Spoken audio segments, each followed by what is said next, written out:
तो आ चुके हैं चैप्टर 10 लोकस की सेकंड वीडियो पे। फर्स्ट वीडियो में ऑलरेडी बना चुका हूँ, उसमें मैंने बताया थोड़ा सा कंसेप्ट लोकस के बारे में, थ्योरम 10.1, थ्योरम 10.1 का कन्वर्स, एग्जाम्पल 1 और एक्सरसाइज 10.1 का क्वेश्चन 1 और 2। अब इस वीडियो में अपन क्या करेंगे, थ्योरम 10.2, एग्जाम्पल 2 और एक्सरसाइज 10.1 के क्वेश्चन 3, 4 और 5। फिर मैं नेक्स्ट वीडियो मतलब थर्ड पार्ट बना दूंगा, उसमें क्वेश्चन 6 to 9। ठीक है, तो इस वीडियो में अपन करते हैं सबसे पहले थ्योरम 10.2। तो अपनी बुक में जो स्टेटमेंट दे रखा है थ्योरम 10.2 का, वो क्या है, the locus of a point equi distance from two intersecting line is the pair of bisector of angle at that line. का मतलब क्या होता है, अगर दो इंटरसेक्टिंग लाइन है और उन इंटरसेक्टिंग लाइन से कोई एक पॉइंट का लोकस देखना है और कंडीशन क्या है, वो हमेशा इक्वी डिस्टेंस रहना चाहिए। तो वो जो लाइन जो पास होगी वो उसका एंगल बाइसेक्टर होगी, अगर सिंपल भाषा में समझे जाए तो। इस थ्योरम को हम लोग एक और तरीके से देख सकते हैं, the locus of point equi distance from two intersecting line is bisector of angle formed by those lines. मैं फिर बता रहा हूँ, अपन को दो लाइन गिवन है और एक पॉइंट गिवन है। उस पॉइंट से अपन को क्या कंडीशन दे रखी है कि वो हमेशा इक्वी डिस्टेंस पर रहे इन दोनों इंटरसेक्टिंग लाइन के। और अगर अपन इस पॉइंट का लोकस फॉलो करें तो वो जो अपने लोकस बनेगा वो बेसिकली ये जो इंटरसेक्टिंग लाइन के बीच का होगा, उसको क्या करेगा, बाइसेक्ट करेगा। बोले तो ये एंगुलर बाइसेक्ट करेगा, ठीक है, बाइसेक्टर ऑफ एंगल होगा। अब चाहे वो यहां से बने, यहां से बने, यहां से बने, अगर यहां से बन रहा है तो ये एंगल होगा, यहां से बन रहा है तो ये एंगल, यहां से बन रहा है तो ये वाला एंगल। तो अपन को प्रूव क्या करना है, वो जो लोकस है वो इसका क्या, बाइसेक्टर ऑफ एंगल है। तो सबसे पहले देखते हैं गिवन क्या है। तो गिवन क्या, अपन को दो स्ट्रेट लाइन गिवन है, two straight line M and L. ठीक है, ये वाली लाइन एल, ये वाली एम हो गई। इंटरसेक्ट एट ओ पॉइंट, ठीक है, इंटरसेक्ट कहाँ पे कर रही है, जहां पे मिल रही है उस पॉइंट को क्या दे दिया, ओ पॉइंट दे दिया। P is equi distance point, P यहां से इक्वी डिस्टेंस पॉइंट पे है। अब ये इंटरसेक्ट कर रही है, ये कैसे पता चला, क्वेश्चन में बोला इंटरसेक्टिंग लाइंस, मतलब ये कहीं तो इंटरसेक्ट कर रही है, तो वो क्या होगा, इंटरसेक्शन पॉइंट होगा। और P is point, P is equi distance point, ये जो पॉइंट P है ये इससे इक्वी डिस्टेंस पर है। और अगर अपन P का लोकस बनाए, मतलब यहाँ भी डॉट, यहाँ भी डॉट, यहाँ भी डॉट, और फिर एक लाइन खींच दें, ठीक है, लाइन बनाने के बाद OP जो है इसका लोकस हो जाएगा। और ऐसी कंडीशन से बनाया हो लोकस जिसमें हर पॉइंट जो है इन दोनों लाइन से क्या हो, इक्वी डिस्टेंस पर हो। अब to prove OP is bisector of angle O, ये जो OP है ये बाइसेक्टर किसका है, एंगल O का है, ये अपन को प्रूव करना है। अब कंस्ट्रक्ट पे आ जाओ। तो क्या करा, draw perpendicular from point P, P से अपन ने इस लाइन पे परपेंडिकुलर ड्रॉ करा, उसको क्या नाम दे दिया, M, और इस लाइन पे भी ड्रॉ करा, उसको क्या दे दिया, L। ठीक है, तो PM जो है, मतलब ये और ये जो PM लाइन है ये किस पे परपेंडिकुलर है, M वाली लाइन पे। और ये जो PL है, PL, ये PL है, ये PL किस पे परपेंडिकुलर है, L वाली लाइन पे। P is equi distance point, अगर P इससे इक्वी डिस्टेंस पॉइंट पे है तो PM और PL भी क्या होंगे, इक्वल होंगे। ठीक है, क्वेश्चन में गिवन था P is equi distance point, तो P is equi distance point, तो PM और PL क्या होंगे, इक्वल होंगे। PM भी इक्वल और PL के इक्वल होगा। ठीक है, PM इक्वल PL होगा। अब now we want to prove, अब इस नए डायग्राम से देखें तो अपन को प्रूव क्या करना है, ये वाला एंगल MOP और ये वाला एंगल LOP, ये वाला, ये दोनों एंगल क्या करना है अपन को, दोनों इक्वल करना है। अगर ये दोनों एंगल इक्वल हैं तो ये जो लाइन है ये इस O को एकदम बीच से डिवाइड कर रही है। ठीक है, वो अपना प्रूव हो जाएगा। ठीक है, वो मैंने यहाँ लिख दिया, एंगल MOP इक्वल किसके होना चाहिए, LOP के। ठीक है, अब प्रूफ पे आ जाओ, तो अपन ने दोनों ट्राइंगल ले लेते हैं, OPM और OPL। अब इसमें angle M equal angle L है, कैसे है, वो 90 डिग्री है। भाई अगर यहां से किसी लाइन पे परपेंडिकुलर ड्रॉ करते हैं तो वो 90 डिग्री भी साथ में बनाता है, तो ये भी परपेंडिकुलर ड्रॉ करता था तो ये भी करा था, तो ये भी 90 हो गया, ये भी 90 हो गया, मतलब angle M equal angle L हो गया, किस लिए, 90 डिग्री की वजह से। अब दोनों ही ट्राइंगल को गौर से देखो, OPM और OPL, M इस वाले में आ रहा है, नहीं है, L इस वाले में है, नहीं है, पर OP दोनों में है, तो OP क्या हो जाएगा, कॉमन लाइन हो जाएगी। और PM इक्वल PL, ठीक है, P is equi distance point, P is equi distance point in दोनों इंटरसेक्टिंग लाइन से, P इक्वल डिस्टेंस पे था, यहां से PM इक्वल PL था, PM इक्वल PL, क्यों, by construction P is equi distance point. ठीक है, P is equi distance point. इसमें ही अपन को गिवन क्या था, PM इक्वल PL, वही अपन ने इधर लिख दिया PM इक्वल PL। अब अपन एक ट्राइंगल को अच्छे से ड्रॉ करते हैं, ऊपर वाले को। भाई एक ट्राइंगल इसको अच्छे से ड्रॉ करा, ये हो गया 90 डिग्री, और 90 के जस्ट सामने वाली क्या कहलाती है, हाइपोटेनियस। मतलब ये 90 मतलब ये M है, और इसके सामने वाली क्या है, हाइपोटेनियस है। और एक और कोई भी साइड, जैसे इसमें ये वाली साइड ले लेते हैं। तो अगर किन्हीं दो ट्राइंगल में एक एक एंगल 90 हो, उस एंगल के सामने वाली साइड इक्वल हो, जो बेसिकली क्या है, हाइपोटेनियस, अगर वो इक्वल हो, और पीछे दोनों साइड में से कोई भी एक साइड और इक्वल हो, तो इन दोनों ट्राइंगल को मैं कॉन्ग्रुएंट कह सकता हूं। किससे, बाय RHS रूल से। R मतलब राइट एंगल कितना है, 90 degree, H means hypotenuse equal, S means दोनों की साइड इक्वल। ठीक है, बाकी की भाई हाइपोटेनियस इक्वल हो गया, एंगल 90 है, बाकी की जो दोनों साइड है उनमें से कोई भी एक अगर इक्वल हो तो RHS रूल लगा लेंगे। और यहाँ पे भी ऐसे ही हो रहा, 90 डिग्री है तो R हो गया, और 90 के सामने वाली मतलब M 90 है, इसके सामने वाली OP, और L 90 है, उसके सामने वाली OP, दोनों हाइपोटेनियस भी इक्वल है। और एक एक साइड PM इक्वल PL, एक एक साइड और इक्वल हो गई, तो ये क्या हो गया, RHS से अपना प्रूव हो गया। इस तरीके से OPM जो ट्राइंगल है वो कॉन्ग्रुएंट किसके हो गया, OPL के by RHS right angle hypotenuse side. अगर ये दोनों कॉन्ग्रुएंट है तो इनके कोरस्पॉन्डिंग पार्ट, मतलब एक जैसी पोजीशन पे जो पार्ट है वो भी क्या हो जाएंगे, इक्वल हो जाएंगे। तो इस वाले ट्राइंगल का ये एंगल बोले तो MOP, और इस वाले ट्राइंगल का ये एंगल LOP आपस में क्या होंगे, इक्वल होंगे। ठीक है, MOP और LOP, और किससे, by CPCT corresponding part of congruent triangle. तो OP is section line of angle O and angle MOP equal angle LOP। ठीक है, समझ में आई बात। अगर ये दोनों इक्वल हैं तो ये जो OP लाइन है ये कहां से डिवाइड कर रही है, बीच से कट कर रही है। ठीक है, ये जो OP है सेक्शन लाइन है ऑफ एंगल O, और angle MOP equal angle LOP equal है। ठीक है, OP भी सेक्शन लाइन हो गई, ये दोनों एंगल भी इक्वल हो गए, मतलब OP क्या है, सेक्शन लाइन तो है, उसके साथ साथ बाइसेक्टर लाइन भी है। ठीक है, ये हो गया अपना हैंस प्रूव। अब यहीं पे अपनी थ्योरम 10.2 खत्म होती है। अब करते हैं एग्जांपल 2। तो भाई आगे बढ़ने से पहले मैं एक और बार बता देता हूं कि हमारी थ्योरम 10.2 में था क्या, कि अगर एक पॉइंट का लोकस इस तरीके से बनाया जाए कि वो दो इंटरसेक्टिंग लाइन से हमेशा क्या रहे, इक्वी डिस्टेंस पर रहे, तो वो एक एंगल बाइसेक्टर होगा। उल्टा भी ठीक है, मतलब उसका कन्वर्स, कि अगर दो इंटरसेक्टिंग लाइन का कोई बाइसेक्टर हो, एंगल बाइसेक्टर हो, तो एंगल बाइसेक्टर का हर पॉइंट उन दोनों लाइन से क्या होगा, इक्वल डिस्टेंस पे होगा। और उसी कन्वर्स से क्या होगा, अपना ये वाला एग्जाम्पल सॉल्व होगा। तो क्वेश्चन में क्या दे रखा है, 10.2 थ्योरम का मतलब उसका कन्वर्स इसमें ही सेम टू सेम रहेगा उसका थोड़ा बहुत। Example 2, the bisectors of angle B and angle C of quadrilateral ABCD meet each other P। ठीक है, पॉइंट P है। Prove that point P is equi distance from opposite side AB and CD। तो सबसे पहले इसमें देखो given क्या है, PB और PC R angle bisector of angle B and angle C। ठीक है, कौन से PB मतलब ये वाला PB और PC। भाई PB किसका है, एंगल B का है, ये लिख रहा। PB और PC मतलब PB एंगल B का है बाइसेक्टर, और PC क्या है, एंगल C का बाइसेक्टर है। अब वो कैसे पता चला, भाई क्वेश्चन में दे रखा है ABCD एक क्वाड्रिलेटरल है, और उनसे जो एंगल बाइसेक्टर निकल रहे हैं, इसका मतलब जो B से निकल रहा है वो P पे, और जो C से निकल रहा है वो P पे मैच कर रहा है। तो बेसिकली PB और PC क्या हो गए, एंगल बाइसेक्टर हो गए। ठीक है, ये क्वेश्चन में दे रखा है। और कौन से एंगल को बाइसेक्ट कर रहा है, एंगल B और एंगल C को। अब आ जाओ टू प्रूव पे। तो प्रूव क्या करना है, P is equi distance from AB and CD। ये जो P है ये AB और CD से इक्वी डिस्टेंस पर होगा। ठीक है, क्या प्रूव करना है भाई, एक और बार बता देता हूँ। ये जो P है भाई, ये एंगल नहीं, ये साइड P से जितनी डिस्टेंस पर है उतनी ही डिस्टेंस पे P से DC भी रहेगा। ठीक है, AB जितनी डिस्टेंस पे है उतनी ही डिस्टेंस पे CD भी रहना चाहिए। ये अपन को क्या करना है, प्रूव करना है। कंस्ट्रक्शन करते हैं। Draw PM perpendicular AB। भाई P ये रहा, AB ये रहा, तो परपेंडिकुलर AB पे, P से लेकर परपेंडिकुलर AB पे कैसे होगा, ऐसे होगा ना, यहाँ पे। और सेकंड चीज कहाँ पे थे, यहाँ पे थे।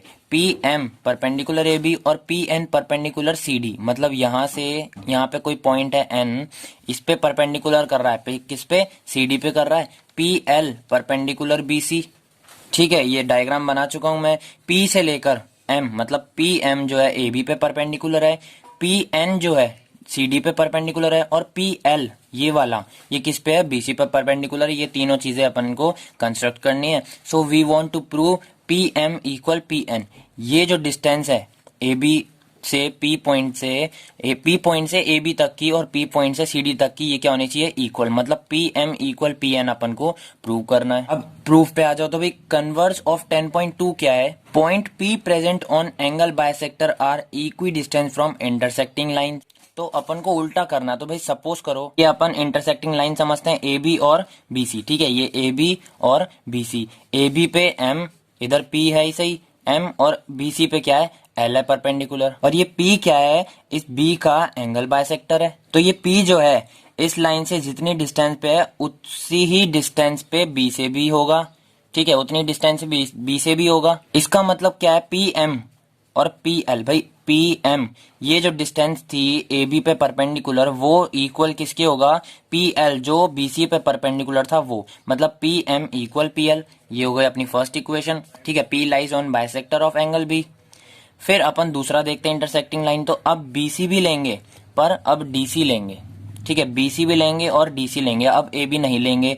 तो वापस से पी पॉइंट लगेगा, पी एल भी होगा, पी एन भी होगा। अब पी एन किस पे परपेंडिकुलर है, डीसी पे, तो वो डीसी पे पी एन परपेंडिकुलर हो गया, बीसी पे पी एल परपेंडिकुलर हो गया। अब ये किस पे इंटरसेक्ट कर रही है, एंगल सी पे कर रही है। और सेम टू सेम ये जो P है ये इसका बाइसेक्टर था तो इसका भी बाइसेक्टर होगा। ऐसे ही P N equal P L हो जाएगा। सेकंड इक्वेशन दे देंगे। अब फर्स्ट इक्वेशन और सेकंड इक्वेशन में क्या इक्वल है, तो अपने ट्रिग्नोमेट्रिक आइडेंटिटीज में होता था कि अगर एल एच एस इक्वल तो R H S also equal, तो ये दोनों भी इक्वल होंगे, P M equal P N. तो उससे अपन ने क्या कर दिया, थर्ड इक्वेशन दे दी, P M equal P N. अब पी एन कहाँ पे है, ये पी एम है ए बी से पी पॉइंट के डिस्टेंस पर और सी डी से पी पॉइंट के डिस्टेंस पर, मतलब पी एम भी इक्वल हो गया पी एन के, और यही तो हमें प्रूव करना था। तो ये यहीं पे क्या हो गया, hence prove P M equal P N. अब एक्सरसाइज 10.1 का क्वेश्चन तो क्या दे रखा है, what will be the locus of a point equi distance from 3 non collinear point A B and C, justify your answer. मतलब 3 नॉन कोलिनियर पॉइंट दे रखे हैं, इसका मतलब 3 पॉइंट अपन को पुट करने हैं, लेकिन एक लाइन में पुट नहीं करना है। भाई कोलिनियर पॉइंट्स क्या होते हैं, जो एक ही लाइन पे बनते हो, जितने भी पॉइंट्स 1 2 3 4 एक ही लाइन पे बनते हो। और नॉन कोलिनियर कहीं यहाँ बन रहा है, कोई यहाँ बन रहा है, यहाँ बन रहा है, मतलब एक लाइन पे बिल्कुल भी नहीं बन रहे। ठीक है, तो एक लाइन में पुट नहीं करेंगे तो ऐसे कर देंगे, क्योंकि ये नॉन कोलिनियर पॉइंट है। और हमेशा 3 नॉन कोलिनियर पॉइंट से हमेशा एक ट्राइंगल बन सकता है, ये बात याद रखना। और क्या प्रूव करना है, इन तीनों पॉइंट से इक्वी डिस्टेंस पे एक पॉइंट का लोकस है। मतलब एक पॉइंट अपन को ड्रॉ करना है, मूविंग पॉइंट है, पर उस पॉइंट की कंडीशन क्या है, वो तीनों पॉइंट से इक्वी डिस्टेंस पे रहेगा। ठीक है, और वो पॉइंट क्या होगा ये अपन को जस्टिफाई करना है, डायरेक्ट आंसर नहीं लिखना है। ठीक है, तो सबसे पहले A B and C are 3 non collinear point, A B और सी। फिर ज्वाइन ए टू बी, मतलब join A to B to C और सी टू ए। इन तीनों को पॉइंट को एक दूसरे से ज्वाइन करा, we get a triangle A B C. ठीक है, इन तीनों पॉइंट को ज्वाइन कर दिया अपन ने, ए टू बी टू सी और सी टू ए। अब क्या मिल गया अपन को, ट्राइंगल मिल गया। अब सपोज करो जिस पॉइंट का यहाँ पे जिक्र है, जो मूविंग पॉइंट है, उसको क्या बोला है, ओ, जो इन तीनों पॉइंट से इक्वल डिस्टेंस पे आएगा। ठीक है भाई, 3 non collinear point A B and C, समझ में आ रही बात। पॉइंट इक्वी डिस्टेंस, भाई what will be the locus of a point equidistance, अपन को मूविंग पॉइंट बताना था तो वो ओ है, be the point, suppose O be the point equi distance from A B and C, इन तीनों से इक्वी डिस्टेंस पर है। अब इक्वी डिस्टेंस पे पर है कहाँ पे, वो अपन अभी डिस्कस नहीं करेंगे। सिर्फ ये पक्का है कि ओ जो है इक्वल डिस्टेंस पे है, किससे, ए बी और सी से। अब ये डब्ल्यू के टी, मतलब we know that a point equi distance from 2 points present on perpendicular bisector of that point. भाई 10.1 थ्योरम जाके देखो, मैंने फर्स्ट वीडियो में बता रखा है चैप्टर 10 की। मतलब अगर कोई एक पॉइंट इन दोनों पॉइंट से इक्वल डिस्टेंस पे है तो वो पॉइंट कहाँ पे होगा, ये जो ए बी का परपेंडिकुलर बाइसेक्टर है वहां पे प्रेजेंट होगा। ठीक है, ऐसा ही 10.1 में मैंने बता रखा है। तो जैसे मैंने एक बनाया, ठीक है, ऐसे ही इसका भी बनाना है, इसका भी बनाना है। तो अपन ने तीनों के परपेंडिकुलर बाइसेक्टर बना दिए इस वाले डायग्राम में। सो ओ इज सिचुएटेड ऑन, भाई एल जो है वो ए बी का परपेंडिकुलर बाइसेक्टर होगा, ठीक है, और एम जो है वो बी सी का, और एन जो है वो ए सी का। ये एन और ये रहा एम, जहां पे मीट कर रहे हैं वो पॉइंट दे दिया अपन ने ओ। अब इन तीनों पॉइंट को देखें, ए बी सी, और तीनों बाइसेक्टर को देखें। और ये बाइसेक्टर कौन से हैं? अपने लाइन बाइसेक्टर हैं, एंगल बाइसेक्टर की बात नहीं चल रही, ठीक है। तो थ्योरम 10.1 के हिसाब से ये जो ओ पॉइंट अपन ने माना है, जो ए बी सी से इक्वल डिस्टेंस पे है, अगर कोई पॉइंट इक्वल डिस्टेंस पे है तो वो किस पे होगा? बाइसेक्टर पे होगा। इसका मतलब क्या है? ये जो ओ पॉइंट है ये एल पे भी होगा, एम पे भी होगा और एन पे भी होगा। तो ये दे दिया ओ, ठीक है भाई, तीनों पे होगा, मतलब ये ओ जो है इसका कॉमन पॉइंट होगा। As all these three bisector only one common point, so locus of O consist only one point, ठीक है। तो ये वो क्या हो गया, यहाँ पे बीच में हो गया, तीनों से मिलता हुआ। और ऐसा सिर्फ एक ही पॉइंट पॉसिबल है जो इन तीनों के बाइसेक्टर के ऊपर हो और तीनों से वो क्या हो, इक्वल डिस्टेंस पे भी हो।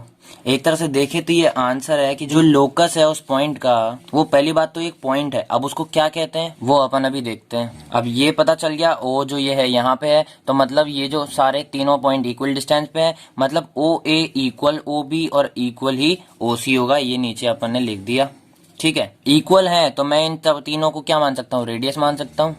अगर मैं यहाँ से एक सर्कल बनाऊं तो वो ए से भी, बी से भी और सी से भी पास होगा वो वाला सर्कल। और ये जो पॉइंट है तीनों सर्कल का क्या कहलाएगा? सर्कम सेंटर कहलाएगा। तो since O is equi distance from A B and C, तो मतलब O A equal O B equal O C, ठीक है। We can draw a circle of O A equal to O B equal to O C radius का मतलब इन तीनों में से जो भी रेडियस है वो तीनों इक्वल है। उस रेडियस का एक सर्कल ड्रॉ करे तो उस सर्कल का जो सेंटर होगा वो क्या होगा? ओ होगा। इसका मतलब ओ जो है वो एक सर्कम सेंटर है सर्कल का, passing through these three non collinear point, ठीक है। और जो इन तीनों नॉन कोलिनियर पॉइंट से इक्वल डिस्टेंस पे है। अगर अपने पेपर में ऑब्जेक्टिव्स में आता है, भाई 2021 में अपने ऑब्जेक्टिव्स ही चालू हो गए हैं थोड़े थोड़े, तो ऑब्जेक्टिव में आता है तो इस क्वेश्चन का आंसर क्या लिख देंगे? सीधा सर्कम सेंटर ढूंढेंगे अपन। तो अब तीन नॉन कोलिनियर पॉइंट से इक्वी डिस्टेंस का तो जो लोकस होगा, सबसे पहले पॉइंट वो सिर्फ एक पॉइंट होगा उस लोकस का, और वो पॉइंट उन तीनों पॉइंट से पास होने वाले सर्कल का क्या होगा? सर्कम सेंटर होगा, ठीक है। समझ में आ गई बात? ये अपना यहीं पे क्वेश्चन 3 खत्म होता है। आप करते हैं क्वेश्चन 4 क्या है? What will be the locus of a point equi distance from 3 collinear point? Justify your answer. भाई 3 कोलिनियर पॉइंट है और तीनों कोलिनियर पॉइंट से जो इक्वी डिस्टेंस पे जो पॉइंट है उसका लोकस बनाना है, और अपन को वो बताना है कि वो लोकस क्या होगा। Justify your answer. अभी जो मैंने थर्ड क्वेश्चन बताया उसमें नॉन कोलिनियर पॉइंट थे, 3 ही थे पर नॉन कोलिनियर थे। अब उस वो नॉन कोलिनियर का मतलब कहीं भी बन जाए, कहीं भी, कुछ भी, ठीक है। और कोलिनियर का मतलब एक ही लाइन पे बनने वाले। अब उसने 3 तो बोल ही दिया आगे, मतलब 3 ही पॉइंट है जो एक लाइन पे बन रहे हैं। तो सबसे पहले ये लिख देते हैं, let 3 distinct point A B and C lies on a common line L, ठीक है। उस लाइन पे ही है, उस लाइन को क्या नाम दे दिया? L, as they are collinear, ठीक है भाई। कोलिनियर पॉइंट मतलब एक ही लाइन पे 3 पॉइंट एज्यूम कर लिए ए बी सी, उस लाइन को क्या नाम दे दिया? एल। अब locus of any point equi distance from 2 points is perpendicular bisector of line joining 2 points, ठीक है। मतलब कोई ए बी से अगर वो एक पॉइंट है वो इक्वल डिस्टेंस पे है और उसका लोकस ड्रॉ किया जाए तो वो ए बी का क्या हो जाएगा? परपेंडिकुलर बाइसेक्टर हो जाएगा। समझ में आ रही बात? तो any point equi distance from A and B lie on perpendicular bisector of AB, M line. Similarly, any point equidistant from B and C lie on perpendicular bisector of BC, ठीक है। और N line, भाई A and B any point equidistant from A and B, तो वो किस पे होगा? Perpendicular bisector होगा AB पे। फिर सेम टू सेम ऐसा ही एक पॉइंट B और C से इक्वल डिस्टेंस पे हो, उसका लोकस बनाओ तो वो भी क्या होगा? BC पे परपेंडिकुलर होगा, ठीक है। तो ए बी का भी परपेंडिकुलर बाइसेक्टर बना दिया और बी सी का भी परपेंडिकुलर बाइसेक्टर बना दिया। तो जो ए और बी का जो इक्वी डिस्टेंस पॉइंट है वो किस परपेंडिकुलर बाइसेक्टर पे होगा? एम पे होगा। और वैसे ही बी और सी का जो इक्वी डिस्टेंस पॉइंट है वो किस बाइसेक्टर पे होगा? एन पे होगा। ऐसे थ्योरम से अपन याद रखेंगे। पर क्वेश्चन में अपन को 2-2 पॉइंट के इक्वी डिस्टेंस पे नहीं बोले, अपन को तीनों पॉइंट के बोले, ठीक है। ऐसा नहीं है कि ए बी से इक्वल डिस्टेंस पे है, ऐसा होना चाहिए ए बी और सी से, तीनों से इक्वल डिस्टेंस पे है, तो if any point is equi distance from A B and C, point must be common point of M and N perpendicular bisectors. तो अगर वो तीनों से है, ए बी सी से, तो वो तभी पॉसिबल है जब वो पॉइंट इन दोनों बायसेक्टर के कॉमन पॉइंट पे हो। मतलब वो जो पॉइंट है वो एम में भी होना चाहिए और एन में भी होना चाहिए। पर यहाँ तो साफ पता चल रहा है कि एम जो है वो ए बी का परपेंडिकुलर बायसेक्टर है और एन जो है वो बी सी का परपेंडिकुलर बायसेक्टर है। और साथ में एम और एन दोनों आपस में क्या है, पैरेलल आ रहे हैं। पैरेलल आने का मतलब एम और एन में कोई भी कॉमन पॉइंट नहीं होंगे। जैसे पिछले वाले थर्ड क्वेश्चन में वो तीनों एक ही जगह पे मर्ज हो रहे थे, कॉमन पॉइंट था। यहाँ तो ऐसा कोई कॉमन पॉइंट ही नहीं है। अब कॉमन पॉइंट नहीं है तो इसका मतलब क्या है, ए बी और सी का, इन तीनों का कोई भी इक्वी डिस्टेंस पॉइंट नहीं है।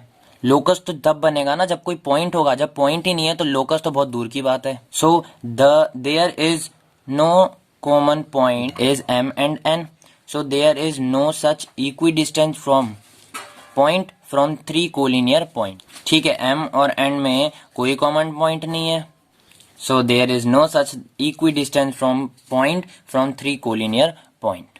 ठीक है, समझ में आ गई बात। तो यहीं पे अपना क्वेश्चन 4 भी खत्म होता है। आप करते हैं क्वेश्चन 5 क्या है, prove that the locus of the centre of the circle passing through the point A and B is bisector of line segment AB। The locus of the center मतलब सेंटर का लोकस फाइंड करना है, उन point का या उन points का locus find करना है जो सेंटर से पास होते हो। और साथ में क्या प्रूव करना है, वो जो लोकस होगा वो ए बी का बाइसेक्टर होगा। और जो ए और बी है ये दो पॉइंट हैं, ये जो दो सेंटर हैं वो इन दो पॉइंट से पास होने वाले सर्कल के सेंटर होंगे। एक और बार रिपीट कर देता हूँ, the locus of the centre. ठीक है भाई, ऐसे डॉट बनाने हैं जो सेंटर को मिलाए। भाई लोकस क्या होता है, कोई पॉइंट पे लाइन बना दी, वो क्या हो गया, लोकस हो गया। ठीक है, तो ये जो सेंटर से मिले उसको बोलते हैं अपन लोकस। तो कुल मिला के बात है, ऐसे डॉट लगाने हैं जो सेंटर को मिलाए। ठीक है, ये लोकस हो गया। और किन के वो सेंटर होने चाहिए, सर्कल के। और सर्कल में क्या कंडीशन है, वो दोनों ए और बी से पास होने चाहिए। तो ये हो गया ए से पास और ये हो गया बी से पास, मतलब दोनों ए बी से पास हो गए। और अभी तो ए और बी दो पॉइंट थे, फिर अपन ने ए बी को मिला दिया तो क्या बन गया, ए बी बना। तो ये जो सेंटर को मिलाने वाला ये जो लोकस है, ये यहाँ से पूरा यहाँ तक, तो ये क्या, ए बी का बाइसेक्टर होना चाहिए। ये अपन को प्रूव करना है। तो सबसे पहले गिवन देखते हैं, two circles passing through A and B. भाई दो सर्कल गिवन है अपन को, ए और बी से दोनों पास हो रहे हैं। A B line segment joining, अपन ने ए और बी को दोनों को ज्वाइन कर दिया। और क्या है, ओ और ओ डैश। भाई ओ तो ठीक है, ये ओ के ऊपर ये क्या है, मतलब ये डैश है। ठीक है, ये दूसरे सर्कल का नाम है और ओ क्या है, इस सर्कल का नाम है। ओ और ओ डैश ये क्या है, सेंटर ऑफ सर्कल है। और जो लोकस है वो इन दोनों सेंटर से पास होना चाहिए, ये कंडीशन है। अब प्रूफ देखते हैं, प्रूफ क्या है, O A equal O B radius of circle. ठीक है भाई, ये मैंने मिलाया है, पहले सिर्फ ये डॉट था, ए था, ये डॉट बी था और ये डॉट इस सर्कल का सेंटर था। ये चारों चीजें मैंने मिलाई है। ठीक है, ये चारों लाइन मैंने मिलाई है। पहले डायग्राम में सिर्फ एक सर्कल, दूसरा सर्कल, ये लाइन पास हो रही है, ए पॉइंट और बी पॉइंट, बस। ए बी को भी मिलाया था तो ये परपेंडिकुलर बाइसेक्टर होना चाहिए इस लाइन पे।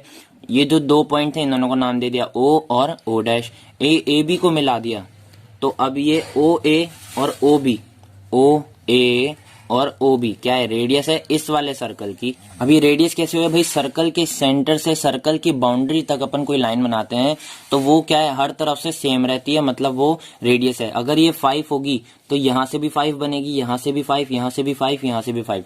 भाई सर्कल अपना चैप्टर भी है, सर्कल एंड टेंजेंट लाइन भी है, वो भी जाके देखो, अपना 16 चैप्टर भी है। ठीक है, तो ओ ए और ओ बी भी क्या हो गई, अपनी रेडियस ऑफ सर्कल। अब इसका क्या मतलब है कि ये जो O पॉइंट है ये A और B से दोनों से पॉइंट से इक्वल डिस्टेंस पे है। ठीक है, प्रूफ हो गया आपने। और अगर ये पॉइंट इन दोनों पॉइंट से इक्वी डिस्टेंस पर है तो अपन ने एक थ्योरम 10.1 पढ़ी थी, उसमें क्या था, अगर कोई एक पॉइंट दो पॉइंट से इक्वी डिस्टेंस पर हो, एक पॉइंट दो पॉइंट के इक्वी डिस्टेंस पर हो, तो वो जो पॉइंट होता है उन दोनों पॉइंट को ज्वाइन करने वाली लाइन का क्या होता है, परपेंडिकुलर बाइसेक्टर होता है। इसका मतलब ये जो O पॉइंट है, ये पूरा जो O पॉइंट, ये पूरी लाइन ए बी को बाइसेक्ट कर रहा है।